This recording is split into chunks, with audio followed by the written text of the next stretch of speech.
श्रीराम समर्थ श्रीराम. भाग 16.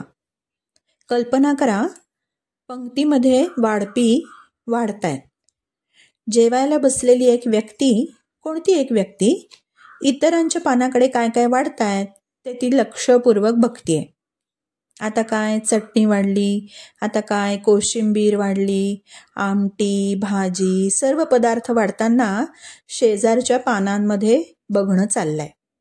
सवय असते जनरली. मुद्दा हा आहे की why to peep in others' window.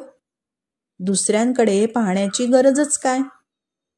ते काय करतायत, ते काय करत नाही हे बघणं आपलं काम नाही. दुसऱ्याचं कर्तव्य पाहणं हे आपलं कर्तव्य नाही. आपल्यामधला कर्तृत्वाभिमान दुसऱ्याच्या कर्तव्यावर दृष्टी ठेवून असतो आणि दुसऱ्याच्या कर्तृत्वावर लक्ष गेलं ना की मग आपलं कर्तव्य विसरलं जातं. अगदी साधं उदाहरण घरातलंच. पती पत्नी आहेत. पत्नी अगदी कर्कशा असेल, भांडखोर असेल, पण तिला पत्नी रूपाने स्वीकार केलंय ना, मग ते नातं निभावता आलं पाहिजे. तिला सुधारण्याविषयी एका मर्यादेपर्यंत सांगावं, पण दुराग्रह कशाला? फोर्स नसायला हवा.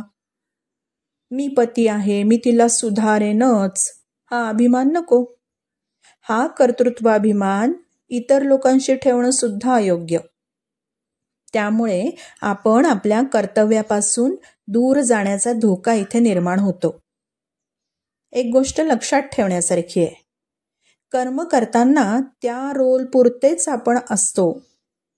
सदैव तोच रोल किंवा तीच आयडेंटिटी घेऊन फिरता कामा नये.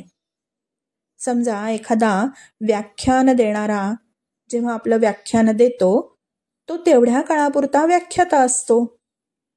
कधी दुसऱ्यांची व्याख्यानं ऐकताना तो श्रोता असतो. कधी घरी काम करत असेल, कपड्यांच्या घड्या घालत असेल, तर तो कुटुंबाचा एक सदस्य असतो. सर्वत्र मी व्याख्याता आहे, मी व्याख्याता आहे, हा बाणा उपयोगाचा नाही ना. तसंच मी कर्तव्य करतो म्हणून सर्व काही होतंय, हा अभिमानही उपयोगाचा नाही. नटाची भूमिका नाटकापुरतीच असते. तसंच सर्व कर्म करण्याचं जे कर्तेपण आहे ते सुद्धा त्याच्या तेवढ्या क्रियेपुरतंच असतं. त्याचा अभिमान बाळगण्याचं कारण नाही. कर्तव्य करून बाजूला होणं केव्हाही योग्य. त्यामुळे अभिमानाला खतपाणी मिळत नाही. श्रीराम समर्थ श्रीराम.